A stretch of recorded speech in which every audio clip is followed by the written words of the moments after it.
یہ ہے وہ بات کہ وَإِذَا سَأَلَكَ عِبَادِي عَنِّي فَإِنِّي قَرِيبٌ۔ اے نبی، جب میرے بندوں کی روحیں بیدار ہو جائیں، توانا ہو جائیں، حیات تازہ سے وہ ہم کنار ہو جائیں، اور پھر وہ میرے بارے میں پوچھیں، وہ میرا تقرب حاصل کرنا چاہتے ہیں، تو آپ سے پوچھیں تو کہیے میں قریب ہوں۔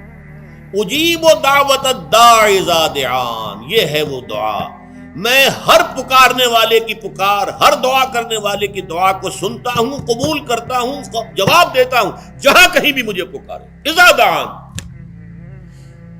اس میں در حقیقت وہ مفہوم آ گیا ہے there and then wherever۔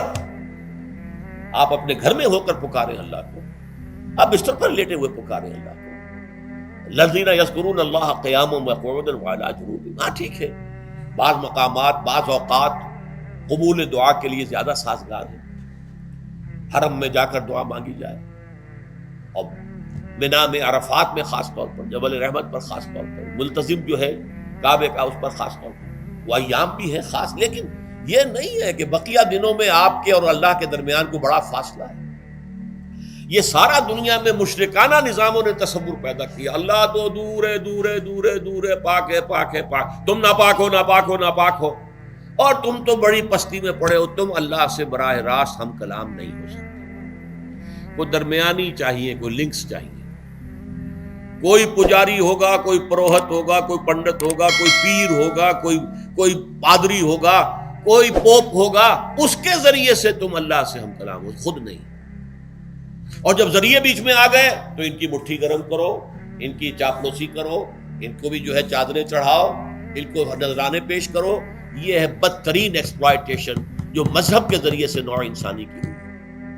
یہ دو ایکسپلائٹیشن دنیا میں ہوئی ہے تاریخ انسانی میں، ایک بادشاہوں کی طرف سے، خراج دو ہمیں، محنت تم کرو گے کھیت میں، آدھا حصہ ہمارے پاس آئے گا، ہم عیش کریں گے، ہم سٹینڈنگ آرمیز رکھیں گے تاکہ ذرا تم بغاوت کرو تو تمہارا سر کچل دیا جائے۔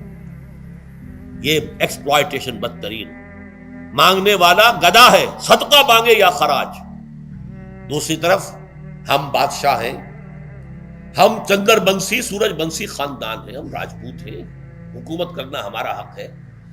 اور یہ پنڈت پروہت جو ہے وہ بھی کہیں گے کہ ٹھیک ہے، نصف لی و نصف لک وہذا قوم جاہلون، یہ عوام جو ہے ان کا خون چوسو، ہمیں یہ نذرانے پیش کریں، بتوں کو آ کے چڑھاوے چڑھائیں اور تمہیں خراج دیں اور ٹیکس دیں۔ They are to be exploited، exploit ہوگا۔ اسلام نے آ کر دونوں کا خاتمہ کیا، کوئی ملوکیت نہیں۔ زکوٰۃ ہے تو غربا کے لیے، بادشاہ کے لیے نہیں ہے،